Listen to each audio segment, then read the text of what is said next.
Yera kusaasira ne muto wange onabo Sewanyana namulabye ejjo ng'ateereddwa mu kaguli ngalinga ateereddwako omudumu gw'emmundu. Mbeera ow'ekitiibwa Mpuuga gy'abadde ayogerako yeeyo gy'olaba ku screen yo eddakiika eno olunaku olw'eggulo wali e Kavule His Excellency Bobi Wine bwe yayise Alan Sewanyana ababiri bano ne bakkaatiriza era ne bongera okuggumiza nti ow'ekitiibwa Mpuuga yali musaale nnyo nnyini ddala okulaba nga Honorable Segirinya Muhammad wamu ne Alan Sewanyana basibwa ne sekusibwa yenna era nti buli kikolwa ekyali e Masaka ow'ekitiibwa Mpuuga yali mabega waakyo n'okuba nti yali ayina bitundu 10 ku kinne waakyo kyakimanyiko. Olunaku olwaleero ow'ekitiibwa Mpuuga bw'atuuzizza olukuŋŋaana lw'amawulire agambye nti ebikolwa ebyakoleddwa bano ababiri olunaku olw'ejjo Alan Sewanyana wamu ne His Excellency Bobi Wine bikolwa bya bumenyi bw'amateeka era ye nti ow'ekitiibwa Mpuuga ali mu kuteekateeka fayiro n'okubeera nti akuŋŋaanya obujulizi bwonna okulaba nti ababiri bano His Excellency Bobi Wine wamu ne Alan Sewanyana agenda kuba mu mbuga z'amateeka olw'ebigambo ebijweteke bye bamwogeddeko wannawali. Mr. Kyagulanyi, Mr. Sewanyana's ilk, we shall meet in court. Probably they will help court and the families that are demanding for justice to go and tell court what they know. Because they seem to know a bit about what happened in Masaka. I think the best place for them to help the nation understand it better is court. So I wish them luck, but I want to encourage again Ugandans who want to stay in Uganda not to give up. Awakati ng'ow'ekitiibwa nga omuwulidde awo akakasa bulungi nti Bobi Wine ne Alan Sewanyana oluvannyuma lw'okumujwetekako ebigambo ye ate akakasiza bukakasa nti ababiri bano balina kingi kye bamanyi era agamba nti agenda kubawalawala abakube mu kooti at least bayambeko ku bantu bonna abaafuna obuzibu mu bitundu by'e Masaka okuba nga Bobi Wine ne Alan Sewanyana bannyonnyola obutuufu bw'ensonga olw'ensonga baalaze nti no bazimanyiiko. Era ow'ekitiibwa Mpuuga agaseeko n'agamba nti nno kati nno bwe katali girya n'atandika okuba nga addira Alan Sewanyana n'amusaasira n'agamba nti musajja wa Katonda embeera mwali naddala mu NUP taliyo kyeyagalire ebintu ebimukolebwako n'ebiri mu kugenda maaso essaawa zino. Yera kusaasira ne muto wange onabo Sewanyana namulabye ejjo ng'ateereddwa mu kaguli ngalinga ateereddwako omudumu gw'emmundu mu kusaasira biwayiseemu naye ne nkusaba nti omutwe gwe gusigaze bwe nga guliko ekizibu genda babujjanjabe.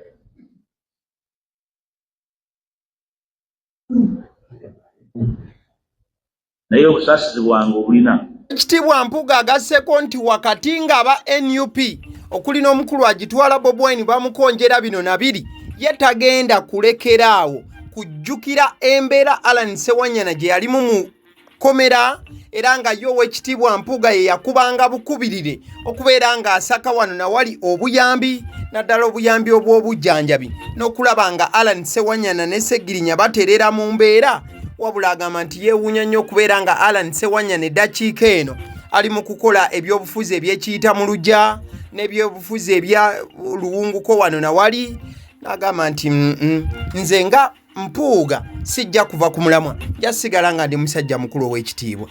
Nze ngeyakulambula mirundi emingi mu kkomera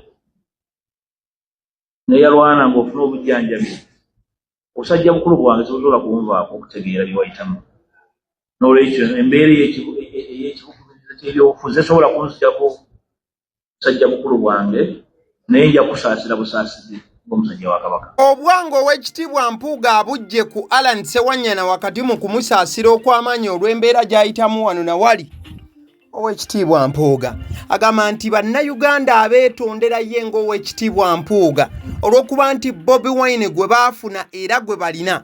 Agamba nti yoyo musajja wammwe gwe mulina bw'atyo bw'afaanana era ye ow'ekitiibwa Mpuuga agamba nti yakozesa obusobozi bwe bwonna nga bw'asobola ye ng'ow'ekitiibwa okugeza okubaako ng'akwatakwata Bobi Wine amunyigenyige amutuuse ku ssa ly'embeera gye yandimwetaaza okulaba nti mwali oba agibeeramu wabula Oweekitiibwa Mpuuga agamba Bobi Wine yenna mugezaako nagezaako buli ekisoboka naye amazima gali nti oyo Bobi Wine yalema. Wabula Oweekitiibwa Mpuuga agamba nti wakati mu kubeera nga yagezaako ku Bobi Wine n'amulemererwa, Bannayuganda mwesibe munywere ne sekunywera. Yala kusaasira Bannayuganda bonna abanoonya enkyukakyuka. Omuntu waffe y'oyo tuyinawo tukozeeko ekisoboka muteeka ku mulamwa naye ndowooza taasoboke. Naye yoyo gwe tuyinawo bw'atyo bwafaanana. Njagala kubasaba obutaggwaamu maanyi naye okufuna okwebuulirira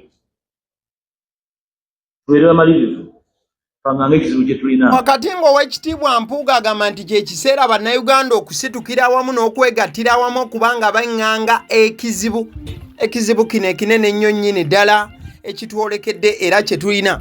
Agamba nti Bannayuganda bangi batya okuvaayo okubaako ne kye boogera olw'ensonga nti bannakibiina kino ekya sayidi eno bakola omulimu munene nnyo ogw'okubeera nti bavuma abantu wano na wali.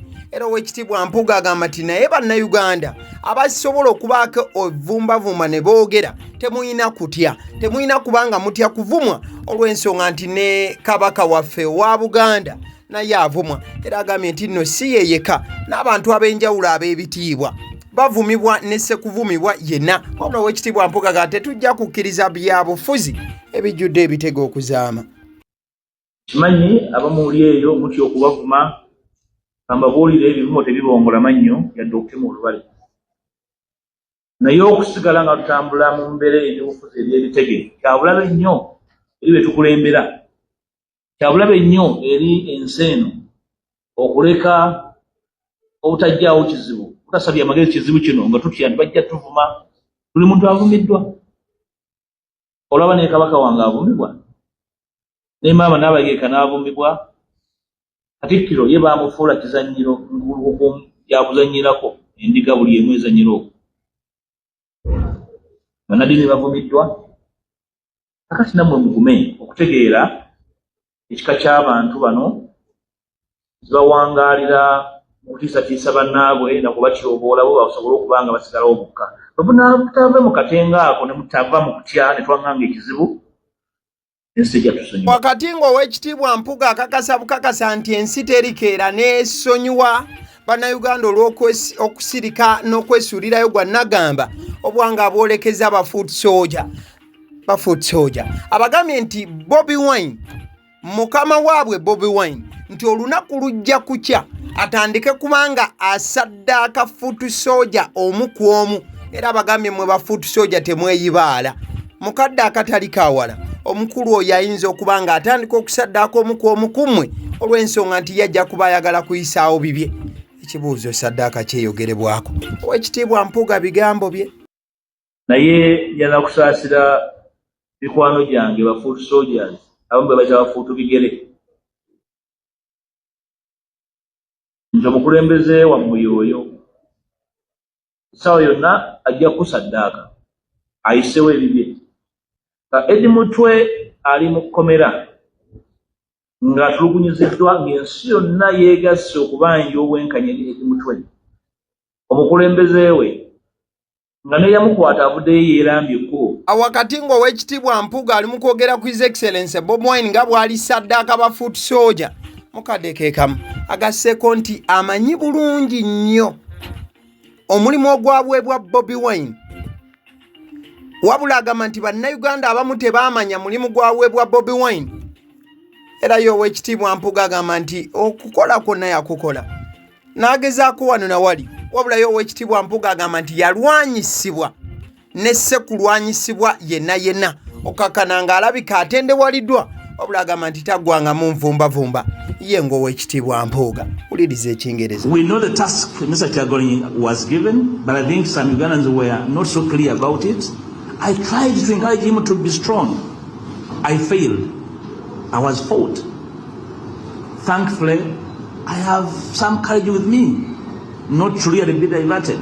Exactly. Mukadde Oweekitiibwa Mpuuga wakoledde press conference eno tubadde mu budde bwa ttuntu ate era keekadde ke kamu His Excellency Bobi Wine kaabadde ku lugendo n'okubeera nti atuuse e Masaka wali mukomera okulaba ku Eddy Mutwe ate era wamu ne ba political prisoners abalala wabula ow'ekitiibwa His Excellency Bobi Wine bw'atuuse eyo ebigambo bye yayogedde olunaku olw'ejjo tayongedde kubanga abirumalumamu ne bannamawulire ababadde bazze okubanga bamukwata alina bayongedde okubanga asongamu ennwe nti bano ow'ekitiibwa Mpuuga yabakozesa wamu ne gavumenti okubeera nti bamulwanyisa era ye ebigambo bye Bobi Wine tabikyusizza wadde nga ow'ekitiibwa Mpuuga abadde mukambwe eno batuleetera list ey'abantu abo era buli kimu kye batuleetera tukinyonnyola nga bwe kiri naye okunoonyereza tukola okunoonyereza era ne tufuna n'okumanyisibwa nti omukyala gwe bayita Gertrude Mutyaba ate ye bamwekuludinga ku lisiti eyo mu butanwa era njagala okittaanya wano omukyala ya Gertrude Mutyaba owa NTV ate teyali omu ku baganda bafe abo abakozesebwa pozi twalina omukisa guno okwebaza abakulembera kubanga oluvannyuma lw'okulaba amazima gaabyo yavaayo ne yeesamba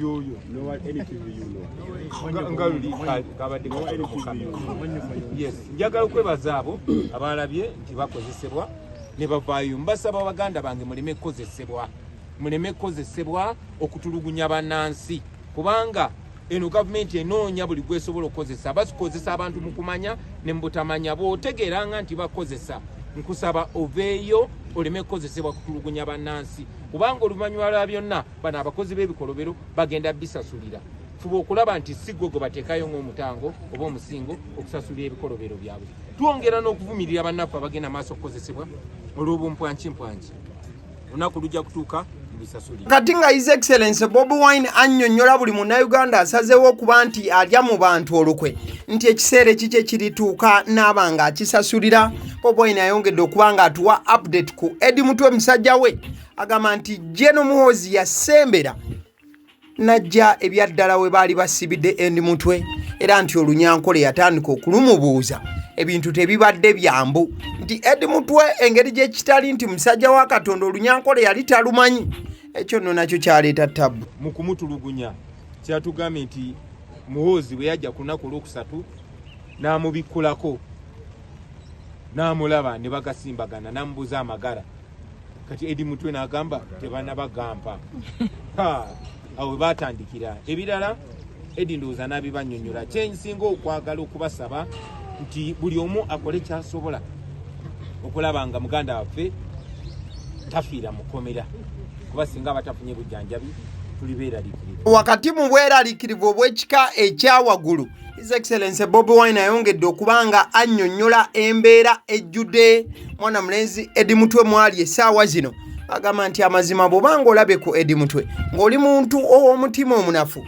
amaziga gayinza okubeera nga gakuyunguka olw'ensonga nti mwana mulenzi ono embeera mwali mbi babadde nga bamuleetera embeera y'okuba nga ali mu kidiba amazzi bamuyiira masannyalaze bagamukubya omubiri ne bagutulugunya ne bamutuusa mu mbeera ey'akazigizigi ennyo Eddy Mutwe Eddy afaanana bubi nnyo bazze bamukwatiridde nga ebiwundu byonna nga kanso majerani bwe yatunyonnyodde twabadde tulowooza kyekisembayo naye ate bwe twogedde ku Eddy byatubuuliddeko newankubadde munafu tasobola kwogera bulungi nakutotola byonna byamutuusibwako ne bamutuusako buli kikolobero kyemmanyi Eddy Mutwe waterboardinga. Waterboarding is when they tie you and they start pouring water in your face and mouth to create an effect of drowning. Eddy Mutwe was waterboarded. Bamukubisa amasannyalaze, bamutuuzanga mu kitabo we bamukubira omujjudo omusaayi n'amazzi, ne basaamu waya z'amasannyalaze, ne bamukubisa amasannyalaze mu nkwawa ne mu busajja. Ekisingira ddala Eddy Mutwe atutegeezezza nti Muhoozi yennyini ku lunaku olwokusatu, Muhoozi yennyini yajja ng'ayambadde ekyepeze zonna, najja n'amutulugunya ye kennyini, n'amubuuza ebibuuzo nga bamukuba waali, nga bamutulugunya waali. Kibi nnyo naye kye twasaba bannansi bonna kye baba babanja kwe kulaba nti Eddy ayimbulwa atwalibwe mu ddwaliro afune obujjanjabi. Ngenayina ajjudde mabwa, emikono gino bamusiba empingo ne ziyingira mu nnyama, ne zibulira mu nnyama, era kati ajjudde ebiwundu.